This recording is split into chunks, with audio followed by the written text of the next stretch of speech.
What's up, everybody, and welcome to the first episode of I Watch It All. Basically, the thing I've noticed about our modern society is that we tend to binge watch a lot of stuff, and I decided I wanted to take a look at some of the things that we're all binging or watching while we're locked in our houses, or just, whatever the hot topic thing to watch right now is. And without further ado, I'm going to start with our first show ever, which is going to be kind of a continuation of the last review we did with Perfect 10 Reviews. We're going to talk about our rewatch of Avatar: The Last Airbender. Now, for those who don't know, Avatar is a show that used to be on Nickelodeon in like the mid-2000s, and it's an animated series about a world where people can bend elements. There are earthbenders, there are waterbenders, there are firebenders, and there are airbenders, not earthbenders, my bad. And basically, they can use their bending talents to move all these elements. One of the nations, the Fire Nation, is being super evil. There's this person called the Avatar who can control all four elements, and they're like the world savior, Jesus kind of character thing. For those of you who have never watched Avatar, I believe it's the most important animated series of the past 20 years. It kind of paved the way for a lot of similar shows like Steven Universe or Voltron or She-Ra that talk about more difficult themes in children's TV and really allow them to tackle some more ambiguous topics. And it has great characters. The humor in the show is fantastic. Aang is a great character, Zuko's a great character, Sokka's a great character. All of the characters are very three-dimensional and well written. It's just a phenomenally written show. And honestly, it's not really that long of a watch either. It's only 3 seasons.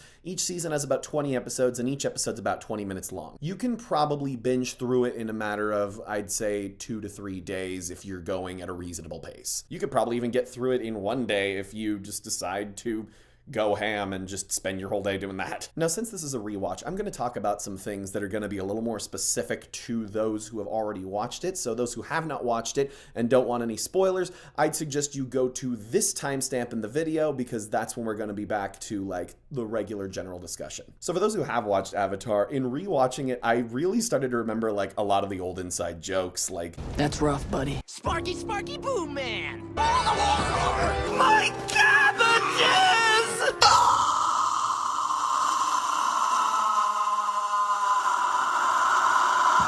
There. And honestly, it's a really interesting show to rewatch because every time I rewatch this show, I always feel like it's too short. I always want more. I just want to explore it more with these characters. I want to explore more of these ideas. I just want it to keep going. But at the same time, I also admit that this show is perfectly contained in its 3-season arc. It's all that it was necessary to be, and I love it for that reason. Now, I'm going to talk about what I think are the best episodes in the series and the worst episodes in the series. In my opinion, the weakest episodes in the series, it's not really a controversial opinion. The Great Divide is probably the weakest episode just because it has really mixed themes. It's a very traditional, here's the two rivaling tribes. It's very Romeo and Juliet, except it kind of has a dumb resolution, and it has, of course, that one aspect that really hurts Aang's character and that he just made up the entire story. The other worst episode is probably Bato of the Water Tribe because, again, it kind of muddies Aang's character a bit. He's willing to literally sacrifice Sokka and Katara's relationship with their dad so that he can just continue to travel with them more and not be ignored, which I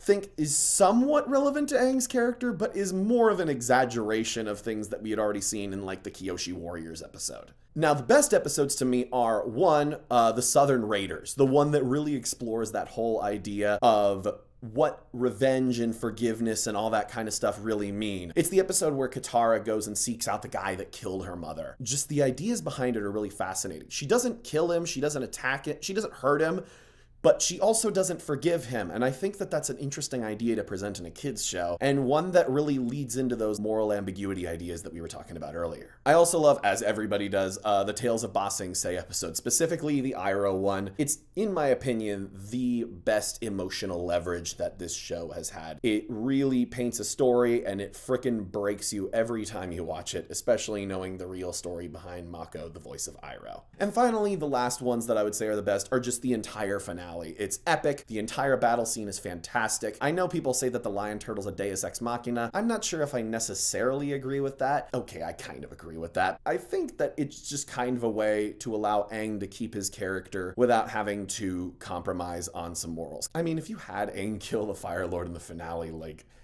that's a traumatic picture for some children. Yeah.